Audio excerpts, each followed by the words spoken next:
slave master bloodline died out.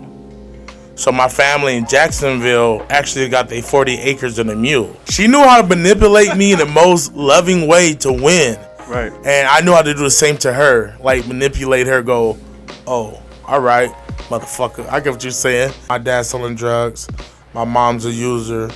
My dad get caught up. My dad get deported. Mom left me with crackheads.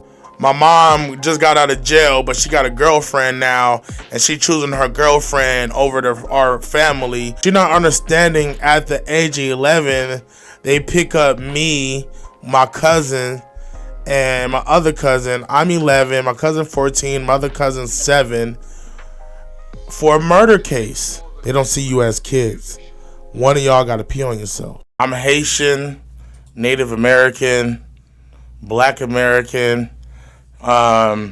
People say Creole, but to me, Creole is a Haitian language, right? So it just, when they speak in, like broken down French too, like in Louisiana, Sweetport, Louisiana. So my family is along that era. Then I have family in Jacksonville, and they were slaves, and they end up owning the land they was owned on because the slave master bloodline died out. So my family in Jacksonville actually got their 40 acres and a mule. What? Because the family died out. The bloodline that owned my family died. So they almost inherited. Yeah. And it was like a couple of tobacco fields.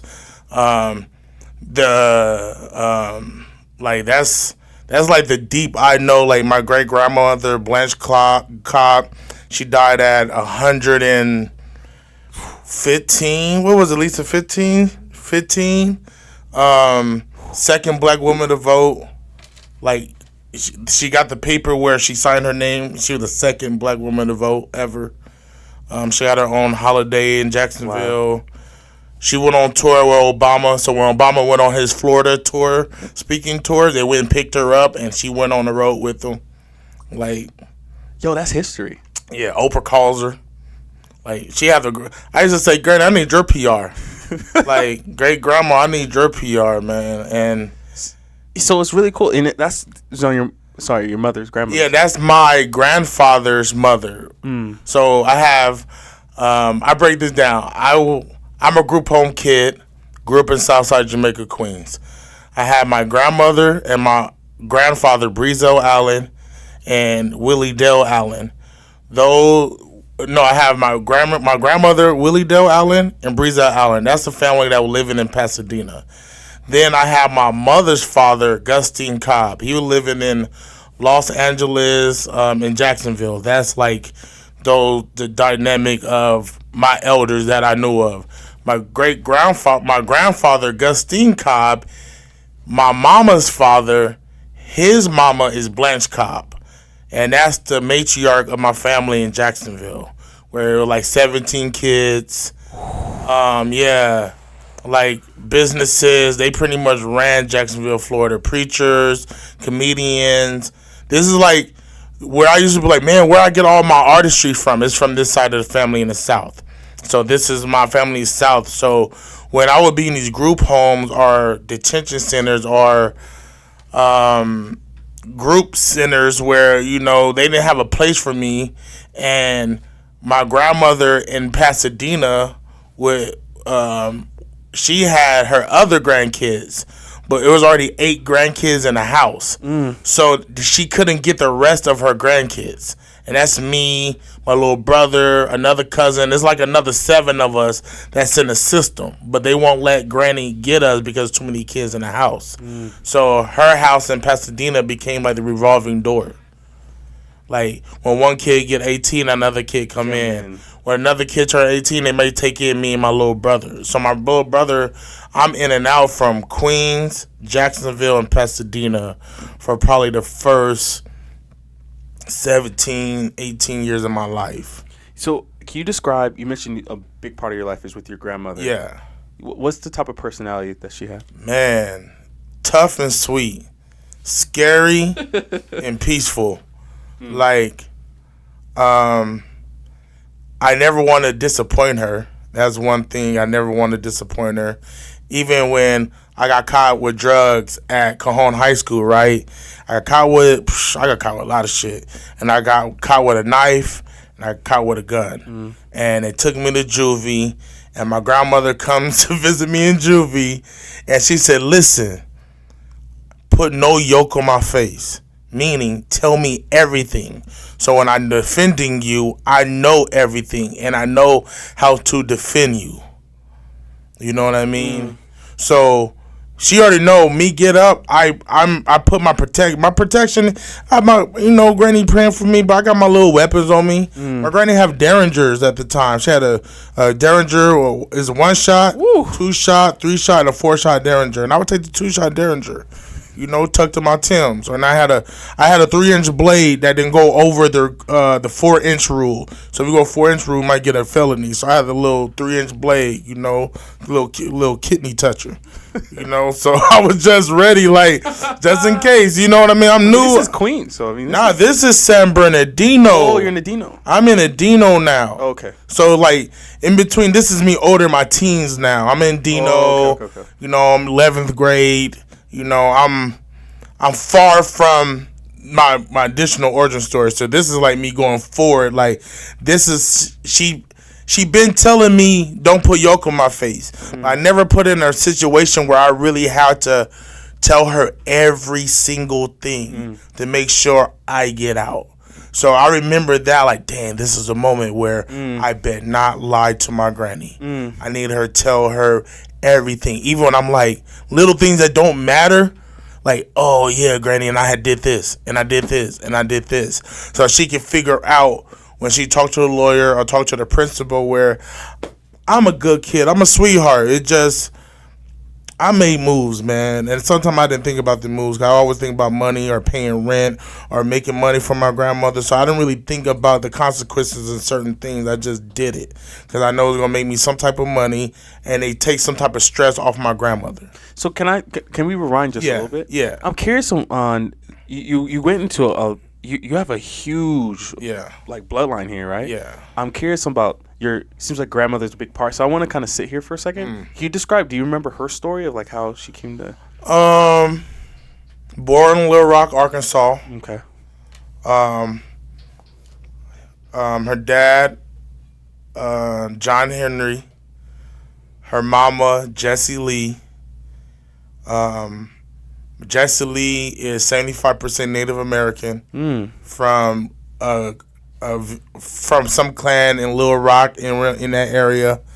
Her father, Henry, his family was slaves, and he inherited the land. So her family was sharecroppers. So my granddad was a sharecropper in Little Rock. They had a land, they had farm. I think they had 8 kids, 4 brothers, 4 men, 3 women. Her sister, Auntie Eileen, Auntie Iris. My grandma she used to tell me I would develop. So, at 12, 13, she looking grown. And from there, her dad taught her how to shoot guns, how to clean chickens, how to hunt, how to start cars, taught her everything. And her mama taught her to make money. So at the time, my granny, who was running all the jazz cigarettes? That's marijuana. They're called jazz cigarettes. And moonshine, it was all the women. So around between 14 and 15, my grandmother is running weed, running moonshine to clubs. Oh, this is we're talking about the 20s here? Now we're talking about oh, no, 40s. We're talking about, okay. 40s, 50s. Okay. You know what I mean? So this is around 54. Okay, Granny born in 39 or 30. So it's past Prohibition. We're okay. Yeah, so this is around time they still moving. Got it. This is even though some civil rights is coming, they're in Little Rock, Arkansas. No, this is a whole different universe. They don't know nothing what's going on. Sure. They really barely know what's going on with no Dr. King or no movement. They just sharecroppers. The only thing they really know is that Motown is coming to Little Rock, Arkansas, and they turned their farmland into a parking lot. They took it from him? They just No, that's what my family shoot. did. Got So it. like that's the only thing my grandma knew. Like she said, we knew music. We knew that Motown is coming. We know this band is coming because we're gonna make money when they get here. We're gonna sell food, and we're gonna make sure they can stay on our land and they can park on our land. You know what I mean? So that's my granny upbringing, farming. Moving through a very crazy, intense, racist, vicious time. She being a black woman that grows to be 6 foot. You know what I mean? She was a madam of a house, a madam of a whorehouse. Yep. Shout out to Granny. Shout out to yo. Yeah, man. My granny, that was my best friend. So that's how you stopped me because I know a lot about her. Like, her mannerisms, she owned a nail salon, but my granny couldn't read, but she knew how to do math really, really well. She had a Korean homegirl that knew how to read. And the homegirl couldn't get certain things, so my granny and this Korean woman did a nail salon. And this is where my granny moves from Little Rock to Palm Lane Watts. Oof. So my grandma moved to Watts.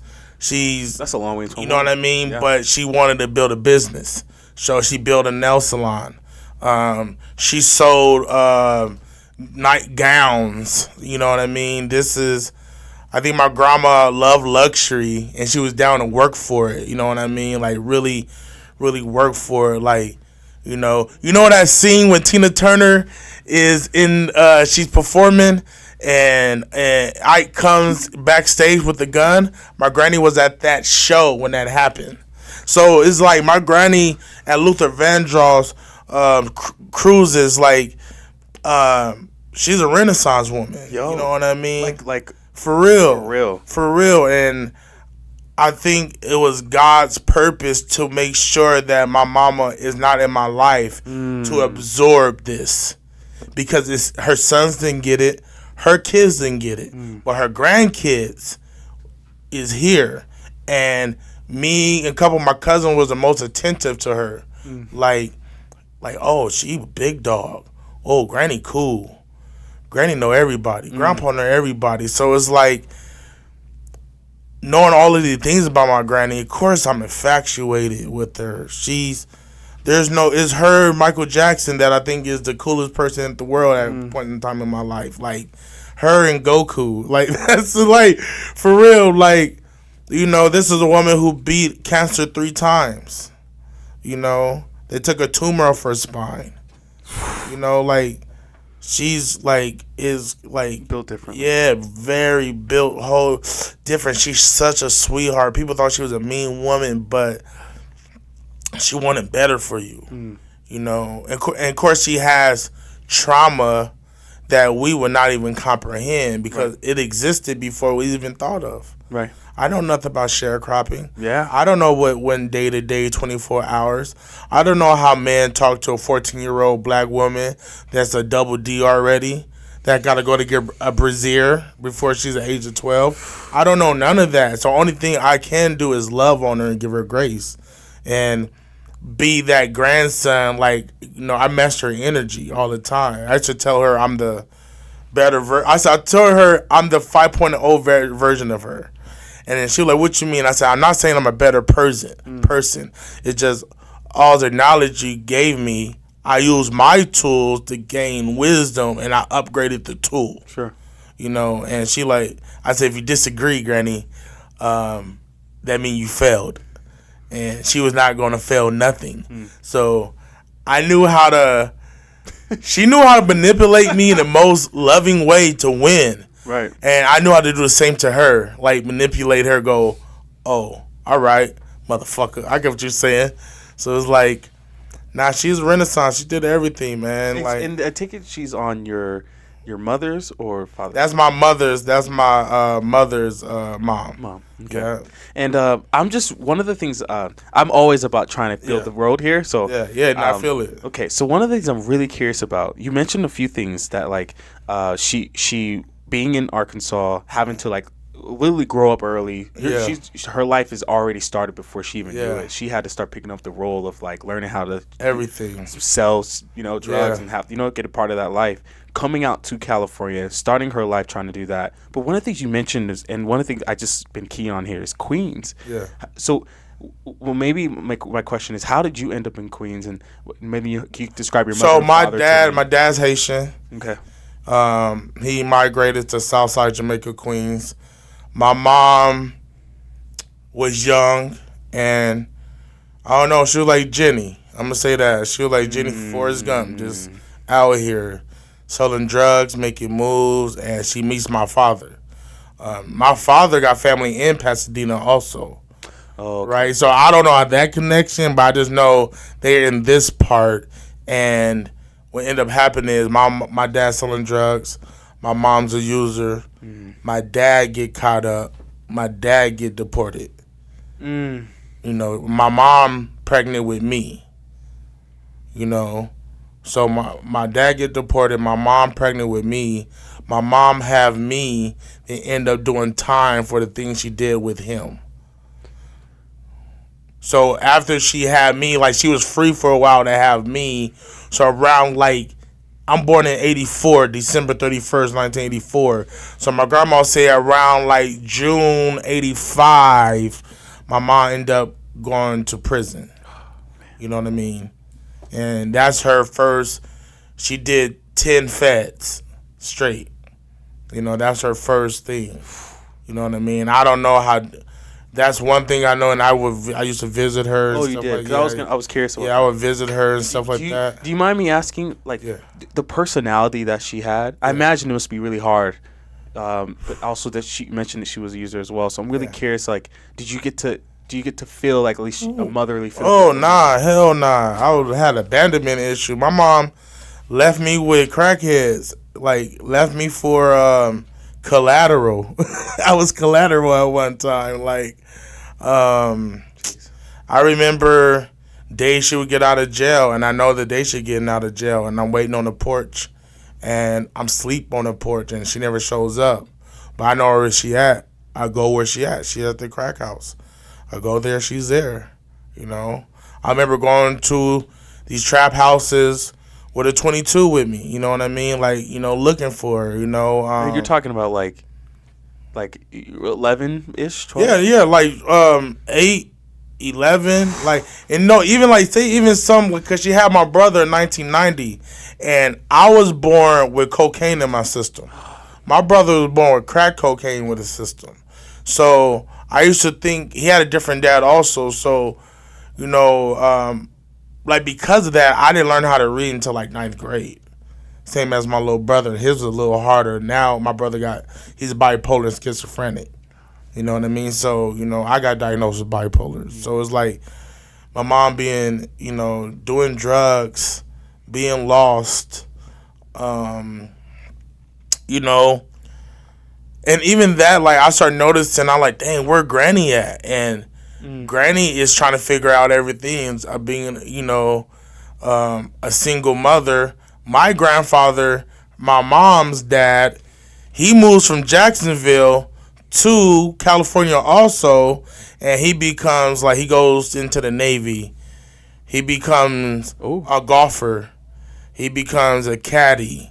He started owning certain businesses. Like, he was really good with his money. Like, you know, Grandpa was everything. Grandpa was a certified, bona fide hustler. Yeah. And a fool to the max, you know. This man was different, but yeah, with my mama, it was, I realized she had both parents and more, but no one was paying attention. And that's what I realized. I was like, oh, no one was paying attention. You know, I got attentive granny. She knew she messed up at a certain time, but by the time she get us, she kind of know how to maneuver. So I see. I used to be like, man, I'm raised by granny. Look at me. Yeah. I like. She like that. You didn't get the granny I got, the Willie Dell I got. Right. Now she got moving, shaking Willie Dell. You know, she got Willie Dale going to France just to pick up a gown to bring back to Los Angeles to sell. Like, you know, but my mom had everything. She was in every class, every school, had every toy, had every birthday. She had those things, but I realized it doesn't matter because it's crazy. My mom lived a really good life when it came to money, but by the time it got to the grandkids, we're in poverty. You know, Granny don't got that much, Grandpa don't got that much no more. By the time we get to like our teen, money's coming up. You only can move and shake for so long. Yeah, you know what I mean. You know, it wasn't a. It was a good plan because she saved well. Sure. She saved well. She always had a house. Clearly. Always made moves. Always had a big house. You know what I mean? But just, but my mom went through it. My mom was put through the ringer. You know what I mean? Like, I learned stuff about her that no son, if you're not ready to know certain things about your mom, you should know. Because her whole life, she was damn near violated. So I had to come with peace to where, even though I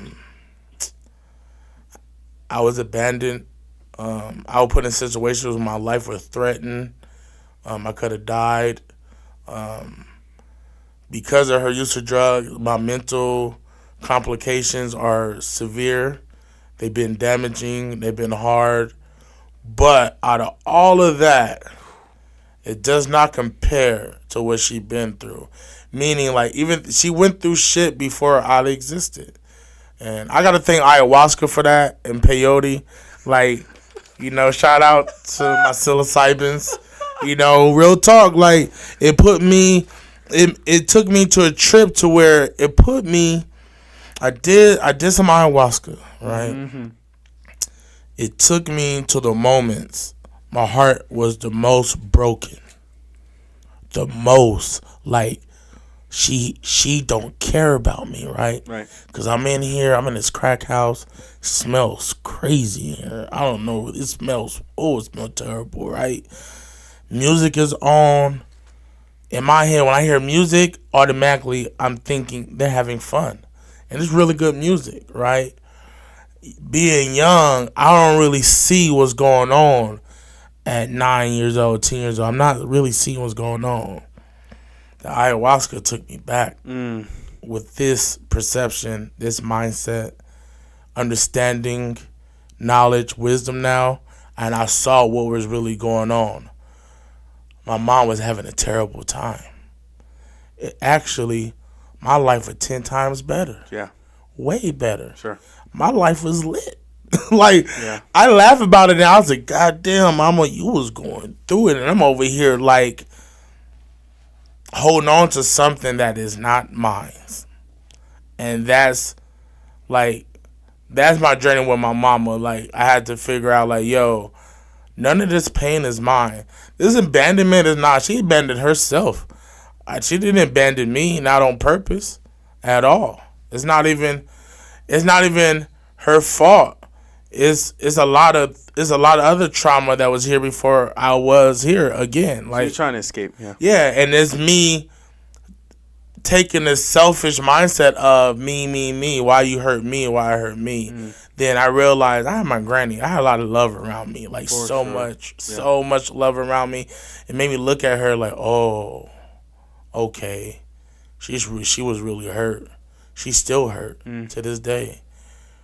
Like, my granny gone, her mama gone. But my granny and mama gone, right? And my granny didn't leave her none of the knowledge. I have it all. So now I have to push aside a lot of trauma I have to become her consultant. Like, I am the queen's consultant. I got to do what Javari was supposed to do with Jasmine. Yeah. Like, help her become queen and run these lands. Like, help her continue the matriarch. So it's like, I don't know. My journey with my mama is such a roller coaster, man. Sure. Me and Cam Raleigh went to high school, went to Cajon. Oh, okay. So I started doing Freestyle Fridays at Shout Cajon. outs to Cam.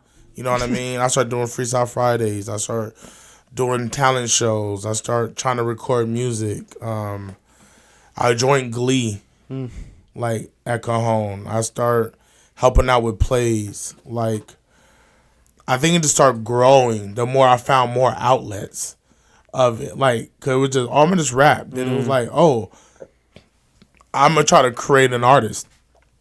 Oh, I'm gonna try to make an album. I want to do talent shows. Like, it's everything. And I just always found what I want to do. And that's due to Granny. That's due to Granny, too. I give that to Granny because Granny said, just look in the yellow pages and look up stuff. That's it. That's all. That's her, always her point. She point me somewhere, and I go to it, and I go, oh, here go a talent show. Here go KGGI. Here go Voodoo Nation Records. Pages. Yeah, that's how far it is. I'm in the yellow pages in high school looking up entertainment groups and record labels, and it just grew like more and more. And it's always been like my poetry or my therapy, or I'm gonna tell these stories, or my mom just got out of jail, but she got a girlfriend now, and she choosing her girlfriend over our family. So I wrote about it, dissing them. I dissed the shit out them. Her and my mama. Like, all of that. Then I had a song about really missing my grandfather because he was like that father figure. I wrote songs about going to heaven and killing everyone. Like, it was the stuff I didn't want to say out loud, but I can rap it. Okay, it was allowed. It was to me, it was allowed to be this angry and this bitter and this vicious. Like, this. I'm sorry. Oh, I should have interrupted you, but do you feel like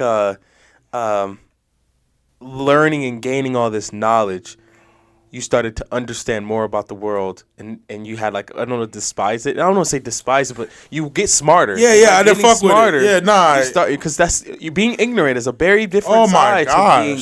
Once you start understanding, you start. It could change the way you see people and see the world, and you had to have some way to outlet that, and vocalize that. It was interesting. I was thinking that you were doing it more to, like, share and educate the things that you were learning. Nah. But it was actually you were trying to share and I would say share, to let go of the things that you couldn't figure out how to let go before. Yeah, like, I couldn't figure. I had all this anger. You had no way to deal with it. Yeah. Okay. I had no, like, I didn't vent to people a lot.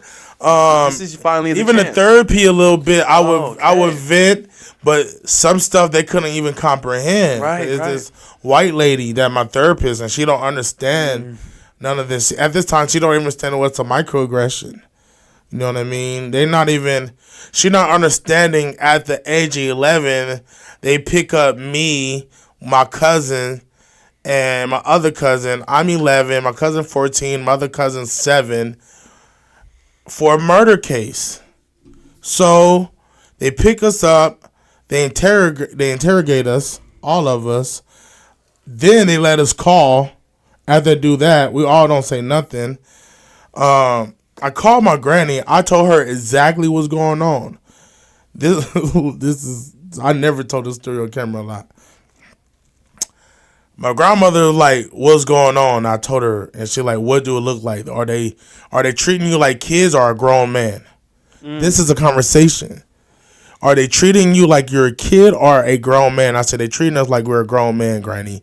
She said, okay, what do y'all got on? I said, I got on my Jordans and my Stonewash, and my S-curls fly, and I got a Jordan logo. I said, Keecher got on his gate pants, you know, he's fly too. And I was like, Charles fly too. We all fly. She said, one of y'all gonna have to pee on yourself. I'm like, what you mean? She said, because they're talking to you like an adult. They don't think you're scared. They don't see you as kids. One of y'all got to pee on yourselves. Or if all of y'all pee on yourselves, y'all be released. They will release you. I go, what the fuck? I'm like, okay. I don't quite understand, but I'm going to do it. Because she pretty much going to explain it to me.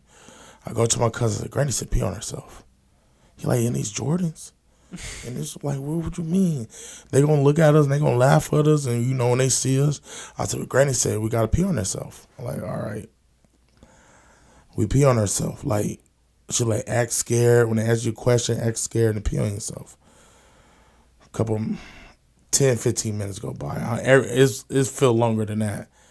We pee on ourselves. 5 minutes later, They let us go. My grandma said, now they look at you as scared kids. Yeah, any kid would be scared getting caught up with a murder case. Any kid would be frightened to death about talking about I killed somebody. She said, y'all are so, like, we didn't do nothing. She like, I bet y'all just saying we didn't do nothing. We wasn't there. Knowing y'all was at school. And y'all so confident knowing that y'all didn't do this. And y'all so confident that y'all got evidence of not doing this that y'all not scared. She's like, y'all a little too conscious of, y'all a little too aware. You know it's you. You know what's going. Live to the slide. You know you. It's whoa. So she had to make us act like how she think a scared child would act to police if they got ever booked for a murder that happened while we're in fucking school. Like, it was so dumb. She's almost reminding you how to be a kid again. Yeah, but she actually teaching us how to be black in America. Like, no matter that we are children, her first question is asking, are they treating you like kids or treating like you're grown? Because we know the difference. Yeah. You know the difference. Because my grandma would do that. My grandma sent us to one of our auntie house, but she don't know the husband. So she don't know if you're a good man, a pedophile, something like that. He said, if he talk to you like this, it's a child. If he talk to you like this, he talk to you like a grown man. You know what I mean? Watch how he talk to his kids and see how he talk to you. Like, her number one rule is be aware of your surroundings. That's always her number one rule. Like, because she had to be.